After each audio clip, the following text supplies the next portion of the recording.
So you touched on skills. I think a lot of individuals and even companies are quite concerned about whether their skills are relevant at the moment or whether they're going to continue to be relevant within maybe the next 5 years. So what can you tell us about skills and what individuals can do to look out for themselves, and how companies can handle the changing business world and the changing jobs that are needed and the impact of AI and automation? Well, there's a slide that we've been using for years, and it remains relevant all the time, and in fact it's become more relevant.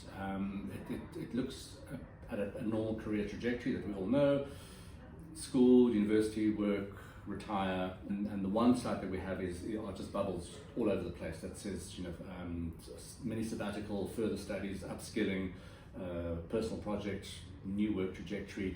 And we've been saying that for a long time, and that if you start thinking about how you need to keep up, because the other question people always ask me is like, how do we keep up with all the change? And say, firstly, you need to be open to it, and you need to embrace it, and don't feel uncomfortable. As much as it makes you feel uncomfortable, you need to be at peace with it and try and adapt to it. And then it's to upskill yourself as well.